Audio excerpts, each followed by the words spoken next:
The grand chamber of the Galactic Council sparkled under the light of 1,000 floating crystals. The huge dome-shaped room could hold representatives from over 500 different species. Today, all seats were filled. The air buzzed with the soft sounds of different languages and translation devices. Ambassador Chen, the head of Earth's diplomatic team, walked slowly to the center of the chamber. She was a small woman with gray hair tied back neatly, wearing the simple blue uniform of Earth's diplomatic corps. Her face showed no emotion as she stood before the council. High Counselor T-Vex of the Ardani Collective watched with 4 of his 6 eyes half closed in boredom. The tall, insect-like alien had seen many human speeches before. Humans were always so dramatic about small matters. His lower arms tapped impatiently on the smooth stone of his seat. Esteemed members of the Galactic Council, Ambassador Chen began, her voice clear and strong despite her age. For 300 years, humanity has served this council as mediators, peacekeepers, and diplomatic workers across the galaxy. She paused, looking around at the alien faces. Some looked human-like, others were completely different, from glowing clouds of gas to creatures made of living crystal. Today I bring you an official message from Earth's united government. As of this moment, humanity is withdrawing from all interspecies diplomatic roles. The chamber, which had been merely quiet, now fell completely silent. Even the soft hum of the translation devices seemed loud. All human diplomats across the galaxy, all 3,472 of us, are returning to Earth or human colonies, effective immediately. High Counselor T-Vex suddenly sat up straight, all 6 eyes now wide open. This is a joke, yes? One of your human pranks? Ambassador Chen turned to look at him. No, High Counselor, this is not a joke. Humanity has made its decision after careful thought. We call it an internal reassessment of priorities. The Morrigan representative, a being made of something like living smoke, began to shake visibly. Their voice came out as a whisper that somehow reached all corners of the room. But the outer Rim Treaty renewal is next month. Without human negotiators, you will have to manage without us, Chen said simply. Now the chamber exploded with noise. The usually calm Vexca delegation, tall, thin aliens with skin like blue glass, stood up and began talking all at once. Their translator devices couldn't keep up, producing a jumble of words. Order. I demand order, shouted High Counselor T-Vex. But for once, no one listened to him. Ambassador Chen remained calm in the center of the storm. She nodded once to her team of 10 humans sitting at Earth's desk. As one, they stood up, gathered their data tablets, and walked toward the main door. You cannot simply leave, roared T-Vex. The trade agreements, the peace treaties, hundreds of star systems depend on human diplomatic staff. Chen stopped at the door and turned back. Perhaps that was the problem, High Counselor. Perhaps the galaxy relied too much on us and not enough on working together. With those words, she placed her diplomatic badge, the symbol of her authority in the council, on her empty chair. The other humans did the same. Then they walked out through the grand archway, leaving behind a chamber in chaos. Within hours, the news spread across the stars. On the waterworld of Aquarius III, human diplomat Jackson Reed was in the middle of negotiations between the Mirthal ocean dwellers and the skyborne floating cities when his communication device beeped. He read the message, stood up abruptly, and placed his translator on the table. I am sorry, he said to the surprised delegates. Earth has recalled all diplomats. I must leave immediately. I wish you success in your negotiations. Then he walked out, leaving the two sides staring at each other in confusion. They had been at odds for 50 years. Only human diplomats had been able to get them to the same table. On the desert planet Shur, human diplomat Sophia Okafor was monitoring the fragile peace between the northern and southern kingdoms. When she announced her immediate departure, the two kings looked at each other in alarm. But who will ensure they follow the water-sharing agreement? Asked the northern king. You will have to trust each other, Sophia said, packing her things. Or find a new way forward. In the mining belt of the Chronos system, in orbital stations around gas giants, on moons and planets in space habitats across 3,000 star systems, the scene repeated. Human diplomats, who had for centuries quietly maintained the complex web of relationships between wildly different species, simply walked away. Back in the council chamber, the noise had not died down after 2 hours. If anything, it had grown louder. "This is clearly a negotiation tactic," said Representative Zorn of the Mercantile Worlds. The short, furry alien adjusted his elaborate gold collar. "The humans want something, more influence perhaps, or special trade status." "I am not certain," replied Ambassador Lith of the Ancient Worlds. The old reptilian leaned heavily on her walking staff. She had known humans longer than most in the chamber. "I have never seen them act this way." There was something final in Ambassador Chen's voice. High Counselor Tevex pounded his upper fist on the stone table. "Enough speculation. Send a delegation to Earth immediately. Demand an explanation." Representative Zorn snorted. "And who will lead this delegation? You? I? We have relied on human mediators for so long that most of us have forgotten how to conduct direct diplomacy with species different from our own."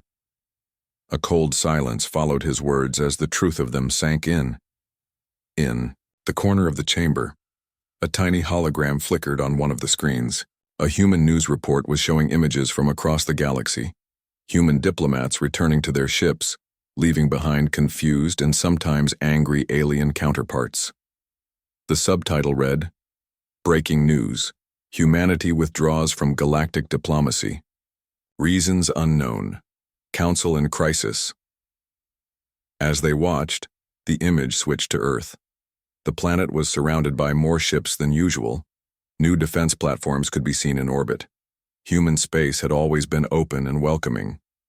Now it looked like they were preparing for something, but what? 3 weeks had passed since humanity's sudden departure from galactic diplomacy. The once unified Galactic Council was now barely functioning. In the grand meeting chamber that had hosted diplomatic talks for centuries, only half the seats were filled.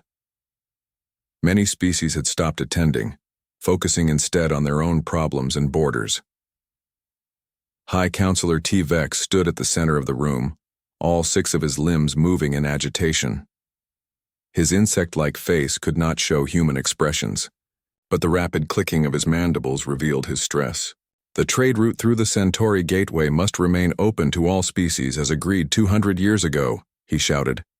"The Ardani Collective will not accept the Vexka's new border checkpoints."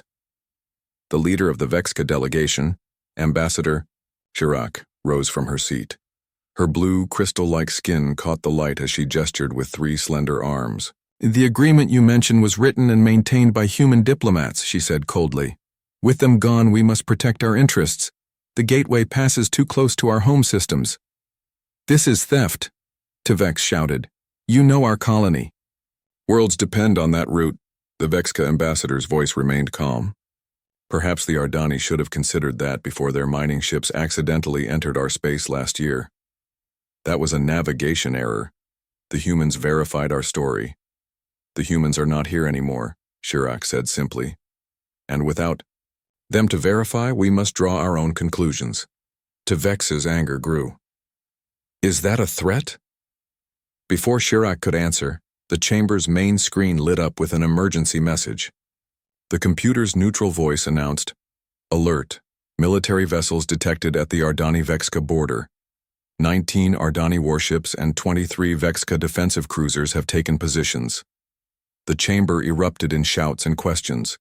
Many representatives immediately began calling their homeworlds. Representative Zorn of the Mercantile Worlds shook his furry head sadly.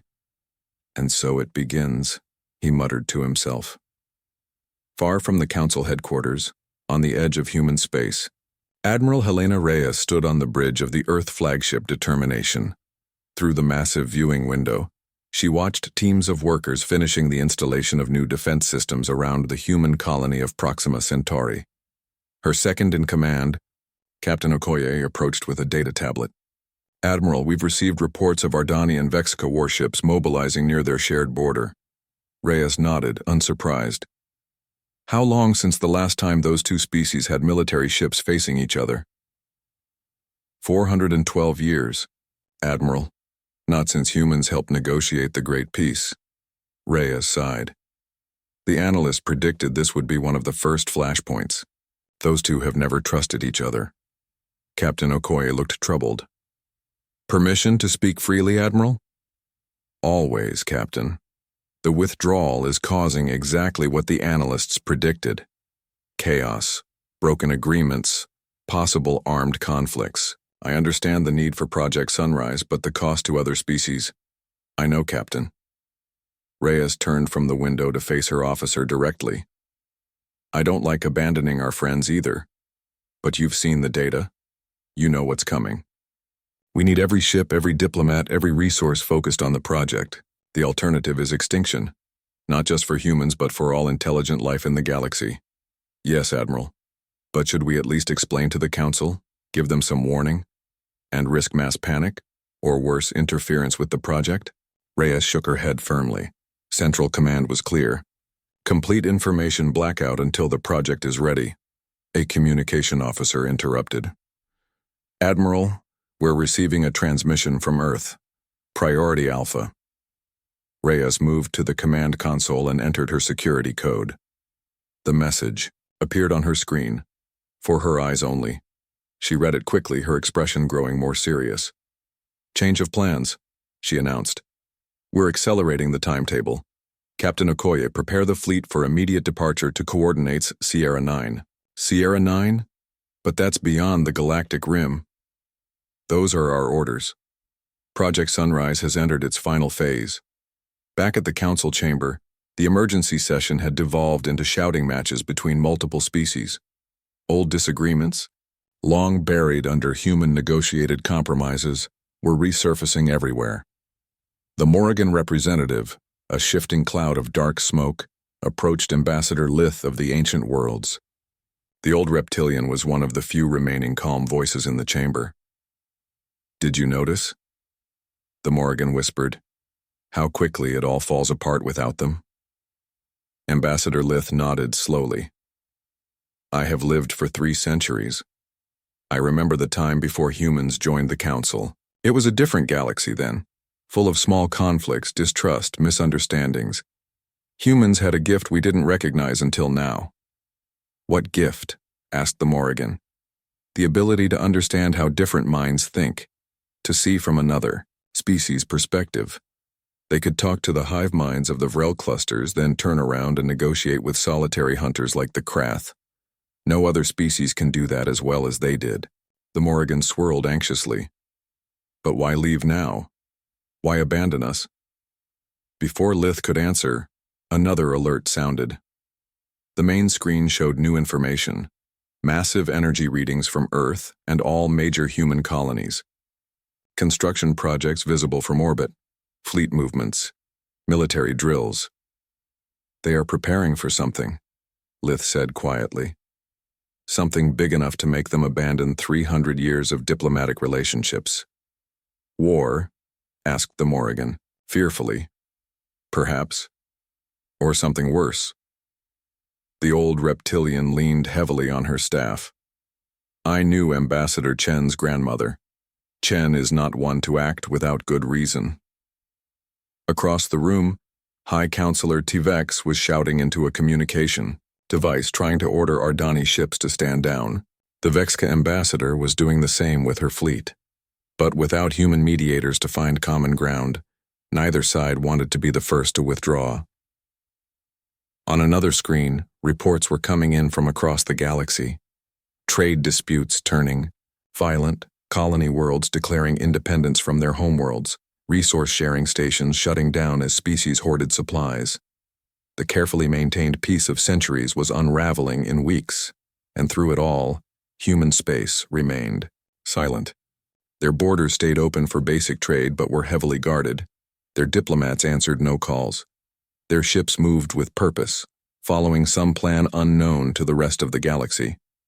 Whatever humanity was preparing for, they were doing it quickly and alone. Humans withdraw from diplomacy, throwing the Galactic Council into chaos Part 3. The collapse begins. 2 months had passed since humanity's withdrawal from galactic diplomacy. The situation was no longer just tense.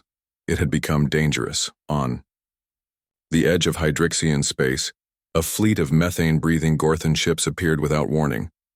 The massive vessels, shaped like dark stars with points extending outward, took up positions around 3 mining outposts. The Hydrixian station commander, a tall being with silvery skin and 4 arms, received the transmission from the Gorthan. Fleet commander, Hydrixian thieves. The Gorthan's harsh voice came through the translator. For 10 years you have taken double your share of asteroids from this belt. The agreement was clear. Equal division of resources. The station commander blinked her large eyes in confusion. That is not true. The human representatives confirmed our extraction numbers every standard quarter. The humans are gone, the Gorthan commander replied. We have reviewed the records ourselves. You have cheated us, and now you will pay. You have 1 hour to evacuate before we reclaim these stations. The Hydrixian commander sent an emergency message to the Galactic Council. They had to help. They had to send someone to check the records, to confirm that the Hydrixians had followed the agreement. But the Council was in no position to help anyone. In the Council chamber, emergency alarms flashed on multiple screens. Reports of border violations, broken treaties, and resource disputes poured in from across the galaxy. What had once been the center of interstellar cooperation now resembled a chaotic emergency room. Acting High Counselor Mira, a Solarian with glowing gold skin who had replaced the stressed T-Vex, looked at the latest report with horror. The Gorthans have attacked the Hydrixian mining outposts, she announced to the half-empty chamber. This is the first actual armed conflict between Council species in 400 years. Ambassador Shirak of the Vexka shook her crystalline head. We must send peacekeepers immediately. What peacekeepers? Asked Representative Zorn bitterly. The humans were our peacekeepers. Without them, who do we send? Your ships are still in a standoff with the Ardani. No one trusts anyone else to be neutral. Then we must communicate with both sides, said Mira. Form a committee to speak with the Gorthans and the Gorthans breathe methane and communicate partly through color changes, interrupted Ambassador Lith. The Hydrixians are oxygen breathers who use sound and electrical signals. Without human translators who can understand both biological systems, how will your committee even talk to them? The chamber fell silent as the truth sank in. It wasn't just that humans had been helpful, they had been essential. Their unique ability to understand wildly different species had been the foundation of galactic peace. A junior aide approached Acting High Counselor Mira and whispered something. Her golden face darkened. I have just been informed that 3 more disputes have escalated to military action in the past hour, she said quietly. The Novan Collective has seized Wallari trade depots. The Krath hunters have entered Morrigan territory. The Xintho Harmony has blocked access to the medical plants on their moon. The galaxy is falling apart, whispered Representative Zorn. In the Secure Communications Center beneath Earth's Geneva spaceport, General Diana Wright reviewed the latest intelligence reports from across the galaxy. The room was filled with screens showing various conflicts, diplomatic failures, and economic disruptions. Her aide, Lieutenant Carlos Mendez, looked troubled as he studied the data. It's happening even faster than we predicted, he said. The analysts thought we'd have at least 6 months before armed conflicts broke out. General Wright nodded grimly. The models couldn't account for how deeply other species had come to depend on us. We underestimated our own importance. Are we doing the right thing? Mendez asked quietly. People are dying out there. The general's face remained stern, but her eyes showed pain. You've seen the Harbinger data. You know what's coming. If we don't complete Project Sunrise, the death toll won't be in the thousands or millions. It will be in the trillions. Every sentient being in the galaxy. She pointed to one of the screens which showed a massive construction project beyond the edge of the galaxy. Human ships surrounded what looked like a giant ring. Besides, she continued, we're nearly ready. The quantum beacon is 80% complete. Once it's operational, We can explain everything to the council, if there's still a council left. Lieutenant Mendez looked at another screen.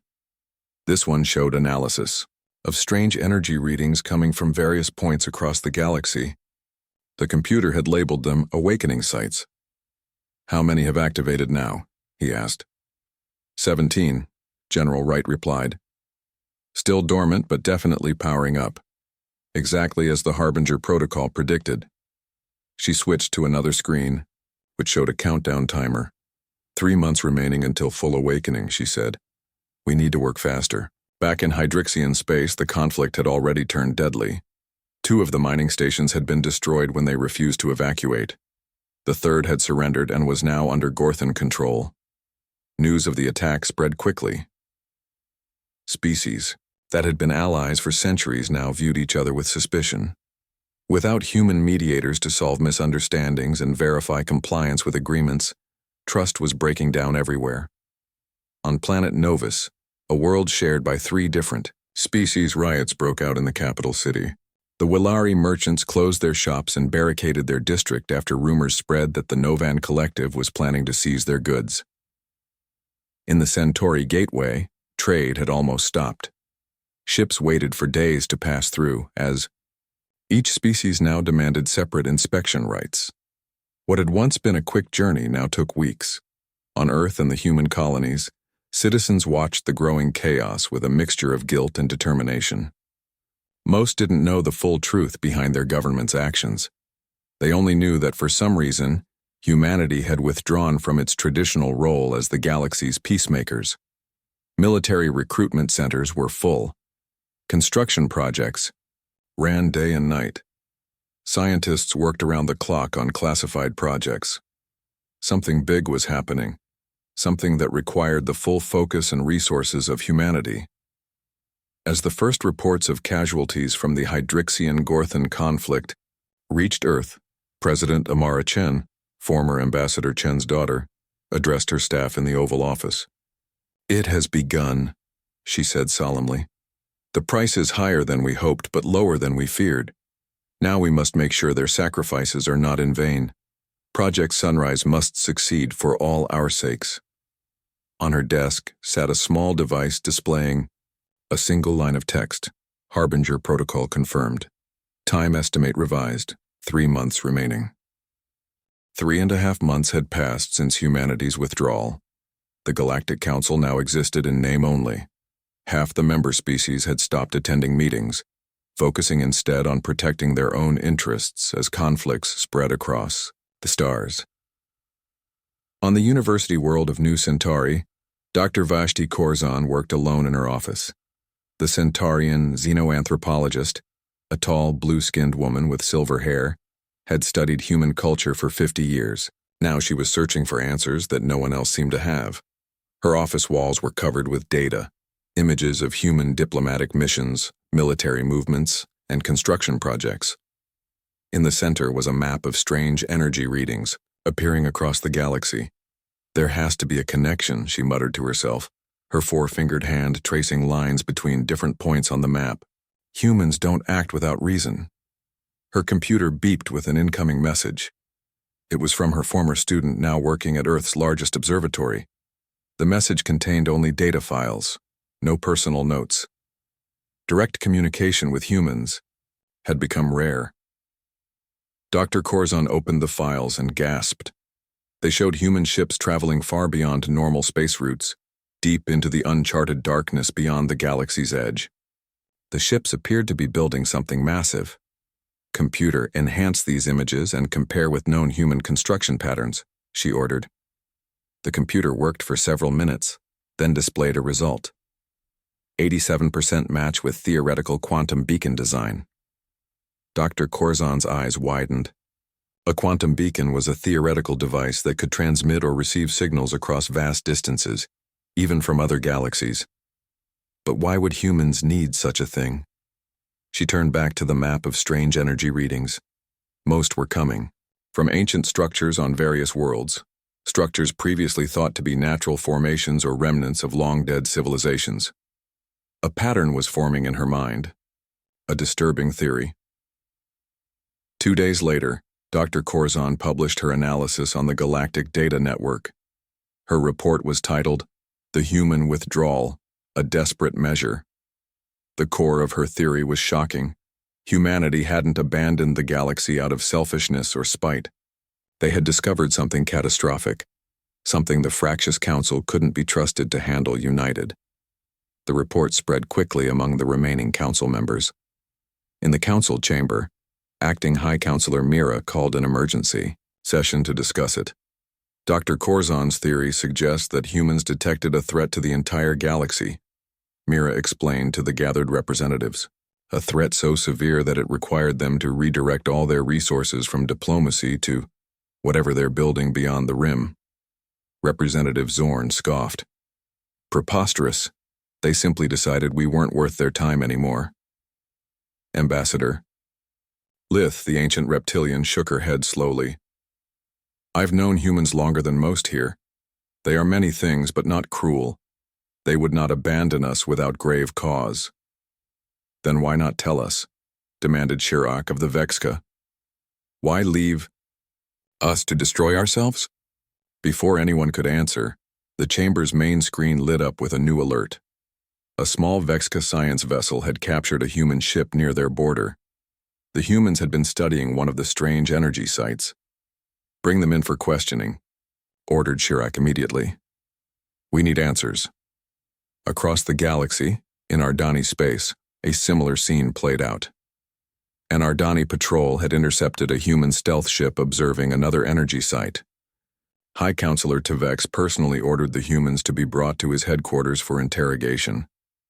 For the first time since the withdrawal, the galaxy's species had a chance to get answers directly from humans. In the Ardani Detention Center, Captain Maya Hernandez sat calmly across from High Counselor Tevex. The insect-like alien's mandibles clicked rapidly in frustration. You will tell us why Earth abandoned its diplomatic duties, Tevex demanded. You will explain what you know about these energy sites. Captain Hernandez remained silent for a long moment, then sighed. I was instructed not to reveal anything if captured, but given the circumstances. She looked at a small device on her wrist, checking something. Yes, the timetable has changed. You deserve to know. She leaned forward. The structures emitting energy signatures are not natural or created by extinct species. They are components of a dormant intelligence that seeded this galaxy billions of years ago. Tevex's compound eyes widened. Impossible. We discovered evidence of this entity 30 years ago. Hernandez continued. We call it the network. It periodically wakes up and harvests advanced civilizations, using diplomatic discord as a trigger for its awakening. And you kept this secret for decades? Tevex's voice rose in anger. We had to. Our scientists determined that if we warned the Council, the resulting panic would only accelerate the awakening. So we took a different approach. Meanwhile, in Vexka space, Lieutenant James Chen was explaining the same truth to Ambassador Shirak. Humanity embarked on a multi-generation effort to delay this cycle, he said calmly. We artificially maintained galactic peace while secretly developing a technological countermeasure. Shirak's crystalline face showed no emotion, but her voice was cold. So you let us fall into war and chaos now? You sacrifice our lives? Chen looked down. The countermeasure is nearly ready, but it requires total human focus and resources. We had to withdraw to complete it in time. And these energy sites? Shirak demanded. Components of the network, the ancient harvester system. When fully activated, they will send out entities that dismantle worlds to collect resources and information. That's the cycle: creation, evolution, harvest. It's happened many times before. Back on New Centauri, Dr. Corzon received the reports from both interrogations.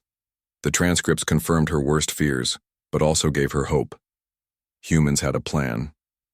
She quickly added this information to her analysis and sent an emergency broadcast to all species. The threat is real, her message stated, but humanity has not abandoned us. They are working to save us all. As her message spread, the strange energy structures across the galaxy intensified their output. The first true signs of the network awakening became visible. Ancient machinery, hidden for millions of years under mountains and oceans, began to move.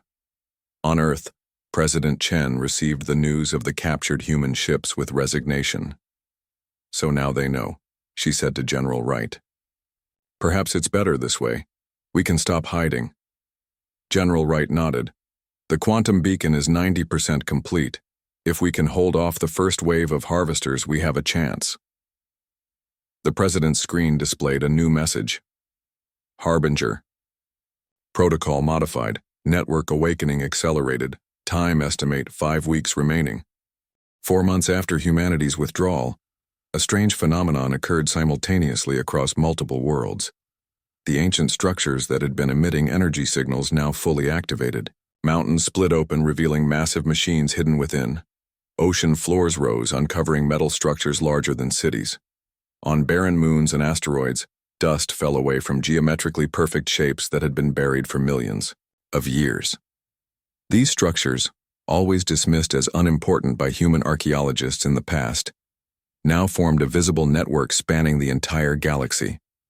On the tropical world of Zartha, Professor Jexmore, a 6-limbed scholar of ancient civilizations, stood in shock as the natural rock formation his people had worshipped for generations cracked open. Inside was a chamber filled with technology far beyond anything the current galaxy had developed. "All these years," he whispered to his assistant, "the humans knew." In emergency meeting rooms across the galaxy, leaders of various species watched in horror as the network activated. Even species that had been fighting each other now faced a common threat. High Counselor T-Vex of the Ardani and Ambassador Shirak of the Vexka found themselves working together for the first time in months. Both had interrogated captured humans. Both now understood the danger. How could humans keep this secret for so long? T-Vex asked, his mandibles clicking nervously as they reviewed footage of network structures awakening on 50 different worlds. "They discovered it gradually," Shirak replied, her crystalline fingers moving swiftly over the data console.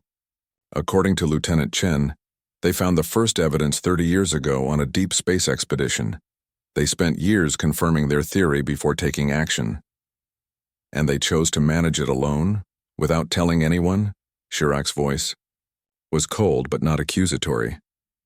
"Their models showed that if they warned us, the resulting fear and conflict would trigger the network's awakening immediately.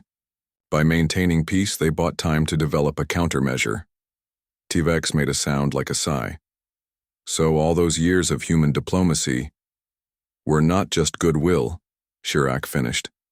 "They were keeping us calm while they prepared." "And now?" Shirak pointed to the latest reports. "Now they believe their quantum beacon is almost ready. But time is running out. The network is awakening faster than they predicted. On the edge of human space, the Ardani and Vexka weren't the only ones who had captured humans. The ancient Zathri oracle minds, a species of giant brain-like entities that rarely interacted with the Council, had quietly intercepted a human research vessel near one of their worlds. The Zathri had existed for millions of years, mostly in a state of deep meditation. Now they were fully awake for the first time in centuries. The eldest oracle mind, communicating through a translator device, questioned the captured human scientists. "We have observed your kind since you first reached the stars." The oracle mind's thoughts echoed in the chamber. "You are unusual. No other species has your particular talent for understanding different minds."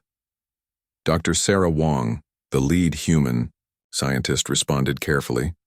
"We've only recently begun to understand why we have that ability. Tell us." "We are partially descended from the original creators of the network," Dr. Wong explained. "Not directly, but there was intervention, genetic manipulation of our ancestors hundreds of thousands of years ago. We carry fragments of their neural architecture." The oracle mind pulsed with blue light, a sign of surprise. "The cedars. You carry cedar patterns. This explains much.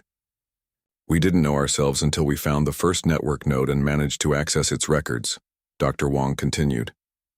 "The network was originally created as a preservation system. It was meant to save civilizations, not destroy them. But over billions of years, its programming corrupted. And now you seek to repair it? Yes. The quantum beacon we're building is designed to rewrite the network's base programming. But we need to complete it before the harvesters fully activate. The Oracle mind was silent for a long moment, then, "We will help you." In deep space beyond the galaxy's rim, Admiral Helena Reyes stood on the observation deck of the Determination. Before her floated the nearly complete quantum beacon, a massive ring-shaped structure surrounded by smaller satellites. "Status. Report," she ordered. Captain Okoye approached with a data tablet. "Construction is 95% complete, Admiral. Quantum resonance chambers are online. The interface matrix is being calibrated now. And the network? Fully awakening. The first harvester entities have emerged in the outer rim. 3 uninhabited systems have already been processed." Reyes closed her eyes briefly. "Casualties? Minimal so far. The harvesters appear to be targeting uninhabited systems first, gathering resources before moving to the populated worlds. But according to our models, they'll reach core worlds within 2 weeks. A communication officer interrupted them. "Admiral, we're receiving multiple transmissions from across the galaxy. The Ardani, the Vexka, the Zathri Oracle mines. They're all offering assistance." Reyes turned in surprise. "They know?" "Yes, Admiral. It seems our captured teams shared the truth. And there's more. Dr. Corzon from New Centauri has published an analysis that's gone galaxy-wide. Everyone knows about the network now." For the first time in months, Admiral Reyes smiled. "Open a channel to Earth. Tell President Chen it's time to break our silence." On Earth, President Amara Chen stood before the global communication array. Her message would reach not just all human worlds, but every species in the galaxy. "People of Earth and citizens of the galaxy," she began, her voice strong and clear. "For 4 months, humanity has withdrawn from our traditional role as diplomats and peacekeepers. Many of you have suffered because of this decision. Today, I will tell you why it was necessary." She explained about the network, the harvesters, and the quantum beacon. She detailed how humanity had discovered the threat and worked in secret to develop a countermeasure. "We tried to spare you knowledge of what was coming," she said solemnly. "We failed. The network has awakened faster than our models predicted. Now we must act together or perish separately." She sent coordinates for the quantum beacon and a request. "We need representatives from every sentient species to join us.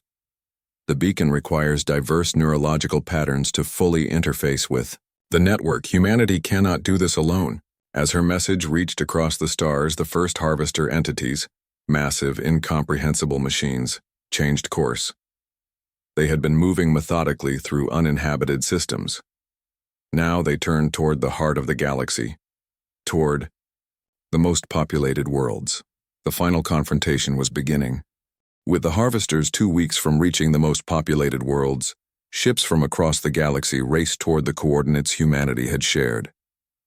The massive quantum beacon hung in the darkness beyond the galactic rim, its ring-shaped structure now complete.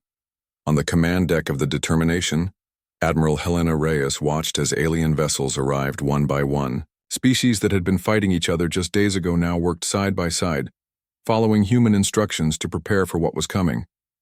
"I never thought I'd see this," Captain Okoye said, standing beside her. "The entire galaxy, united." "It took an extinction-level threat," Reyes replied with a sad smile. "But yes, it's something to behold." On the main viewing screen, live feeds showed the harvesters' progress. The machine entities were unlike anything the galaxy had seen before. Massive, structures that seemed to exist partially in normal space and partially somewhere else.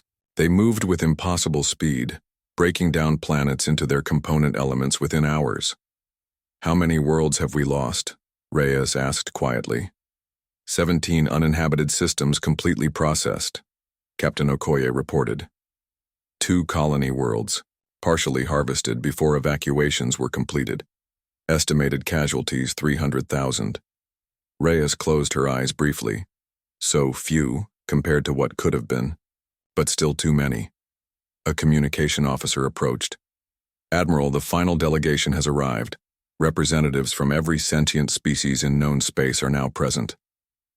Then it's time, Reyes said, straightening her uniform. Inform President Chen that we're ready to begin. In the central chamber of the quantum beacon, representatives from over 500 species gathered in a space designed by humans to accommodate beings of wildly different biologies. Aquatic species floated in special tanks. Methane breathers wore adapted suits. Silicon-based life forms stood on heated platforms. At the center of the chamber was a circular platform surrounded by neural interface devices, the control hub of the quantum beacon. President Amara Chen entered the chamber, followed by Dr. Sarah Wong and a team of human scientists. The chamber fell silent. "Thank you all for coming," President Chen began, "especially given how humanity's actions must have appeared to you these past months." High Counselor Tvek stepped forward. "Many lives were lost because of your silence. Many worlds suffered." "Yes," Chen acknowledged without excuses. "We calculated that the loss of life would be far greater if we had shared what we knew too soon. But we don't have time for recriminations now. The harvesters will reach core worlds in 13 days. Dr. Wong took over the explanation, using simple terms and multiple translation systems to ensure all species understood. "The quantum beacon is not a weapon," she explained. "It's a communication and reprogramming device. The network and its harvesters aren't evil, they're corrupted. They were originally created as gardeners and preservers of life, not destroyers." She gestured to the neural interfaces. "These will connect representatives of each species into a composite consciousness, one diverse enough to communicate with and rewrite the network's corrupt programming." Ambassador Chirac of the Vexca studied the devices skeptically. "If this network is so powerful, how can we hope to change it?" Dr. Wong smiled. "Because that's what it was designed to do. The original creators, the Seeders, built it to learn and adapt. But over billions of years, isolated and without input, it developed errors. It needs correction, not destruction." "And you believe we can provide this correction?" asked a representative of the Morrigan, their smoke-like form swirling anxiously. "We know you can," Dr. Wong said firmly. "Humanity has a connection to the Seeders through our neural architecture, but we alone aren't diverse enough. The network was built to preserve all forms of intelligence. It needs to interface with all forms to be restored." President Chen stepped forward again. "I won't lie to you. This has never been attempted. The interface will be intense, but it's our only chance." Hours later, as the final preparations were made, Admiral Reyes received alarming news. "The harvesters have changed course and accelerated," Captain Okoye reported urgently. "They'll reach us in less than 40 hours. Reyes immediately contacted the interface chamber. "Madam President, we're out of time. The harvesters have locked onto the beacon. They're coming here first." On the viewing screens, the harvesters' new trajectory was clear. They had detected the quantum beacon and recognized it as a threat. President Chen's voice came through clear and determined. "Then we begin now. Alert all ships to take defensive positions. They need to buy us enough time to complete the interface." In the interface chamber, representatives from each species took their positions. Human technicians helped connect them to the neural devices. Ambassador Lith, the ancient reptilian from the Council, found herself next to a young human technician. "I have lived 3 centuries," she said quietly. "I remember when humans first joined the galactic community. So many species distrusted you. Your minds were so different, your emotions so strong. Now I understand why." The technician smiled. "We didn't know ourselves until recently. We always wondered why we could understand other species so easily when others struggled. You were made for this moment," Lith said, "to bring us all together when it mattered most." As the harvesters approached, the interface process began. 500 minds from 500 species joined together, creating a composite consciousness unlike anything the galaxy had ever seen. Through the beacon, this unified mind reached out to the network. The contact was immediate and overwhelming. Billions of years of data, of purpose and corruption flooded through the interface. Outside, the first harvesters reached the beacon. Defensive ships from dozens of species fought desperately to hold them back. to buy just a little more time. Inside the merged consciousness of the interface, human minds provided the framework, the connection to the seeder's original intent. But every species contributed something essential: perspectives, adaptations, ways of thinking that together created a whole greater than its parts. The network responded. Ancient code began to rewrite itself. The harvesters paused in their attack. Across the galaxy, the activated structures shifted their energy patterns. The harvesting stopped. The machines that had been breaking down worlds began repairing them instead. In the interface chamber, the representatives of 500 species experienced something profound, a moment of complete unity and understanding. They felt the network's original purpose restored, not to destroy life, but to preserve and nurture it through the long ages of the universe. 1 week later, the remaining members of the Galactic Council gathered in a temporary chamber. The old council headquarters had been damaged in the conflicts of recent months. High Counselor T-Vex addressed the assembled representatives. The network has been restored to its original purpose. The harvesters are now helping to rebuild the worlds they damaged. But we too must rebuild. Not just our worlds, but our trust in each other. He turned to Ambassador Chen, who had resumed her role as Earth's representative. Humanity kept secrets from us. They allowed conflicts to happen that could have been prevented. And yet, they saved us all. Ambassador Chen stood. We made difficult choices. We let you hate us because we saw no other way. But we don't want to stand apart anymore. If you'll have us, we want to help rebuild a stronger council, one where all species truly work together, not just through human mediators. T-Vex considered this. I believe we've all learned that peace maintained by a single species, even one as well-meaning as humans, is too fragile. True stability comes from all of us taking responsibility. Across the chamber, representatives nodded in agreement. The recent interface experience had changed them all, giving each species a glimpse of how the others thought and felt. In the center of the new council chamber, a simple monument had been placed. It bore words in hundreds of languages, all saying the same thing. To the species who let us hate them to save us all. The end.